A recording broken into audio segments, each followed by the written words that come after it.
Alrighty folks, Hurricane Irene continuing to trend east, of course. Taking a look at the latest satellite imagery, you can see that she is looking very good. She is a Category 3 hurricane pushing across the Bahamas right now, really lashing out.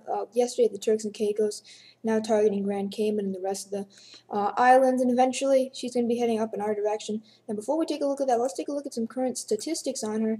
She is a Category 3 hurricane. She has winds to 115 miles per hour as of the 8 a.m. advisory. That will change later today as she is undergoing rapid intensification. Her pressure is down to actually 957 millibars, and her storm surge potential is 8 to 10 feet. But get this. She's only moving at 9 miles an hour. Now that's going to speed up significantly as she gains latitude. But that is so crucial to the track of the system because that's what's been shifting the whole thing east. The forecast for it to go east. And instead of looking at it going over North Carolina, it's likely to skirt North Carolina, and then New England has to deal with it. So let's take a look at my latest projected path. It's going to stay at Cat 3 until it's about the latitude of Virginia Beach. Then it weakens to a 2. Then it ends up heading back on in through the mid-Atlantic, probably hurricane force wind gusts.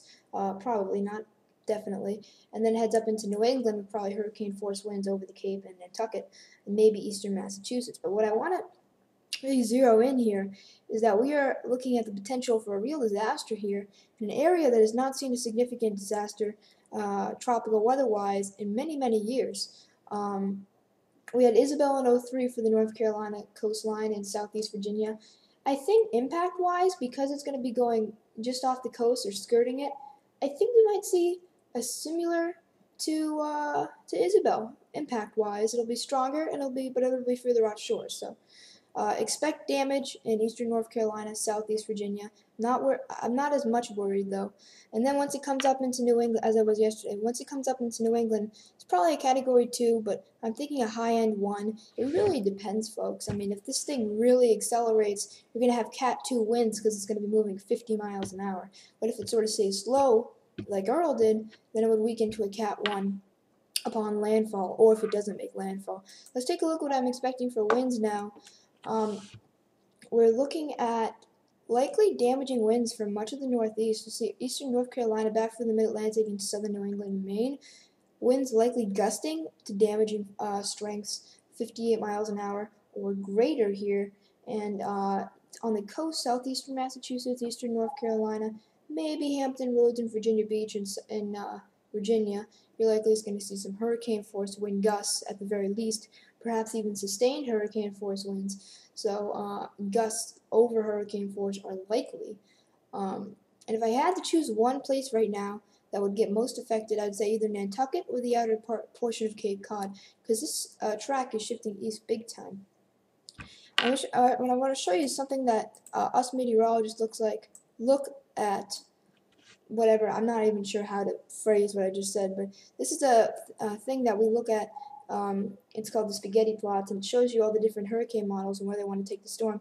You can see that most of them right now are either over southeastern New England or actually offshore. There is the chance that it misses the United States altogether. Now, I would say right now everything's 50-50 on whether these impacts will verify, because we're looking at a storm that could definitely veer away, and it's trending towards that. So we shall see. Stay tuned to our Facebook page, and we're going to be uploading constant data on this.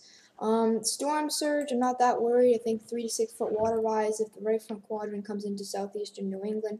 2 to 5 feet for North Carolina. That's actually going to be disaster down there because they can't deal with anything before the whole place gets just underwater. So probably Ocracoke Island's going to see major flooding. Therefore, they've evacuated. Wave action should be 20 to 30 feet right now. That's the way things are looking. It might be tough to get 30-foot waves, but 20 feet would be a good bet along most of the East Coast. Less for Florida, less for South Carolina. Potential flooding, I would say anywhere in the green you need to, make preps for probably some significant flooding.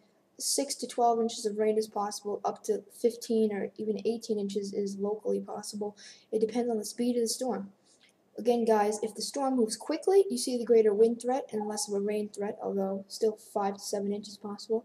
If the storm moves slowly, well, then you're talking about a major epic rain event.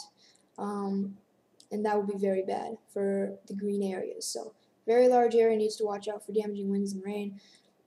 One last side note, folks, I am very worried about tree damage. This could be the biggest tree damage event we've seen in the 20 excuse me, in the 21st century for the portions of the Northeast. And that's saying a lot, but we're going to see unbelievably saturated ground from 10 inches of rain, up to 10 inches of rain. We're already seeing record rain amounts for the month.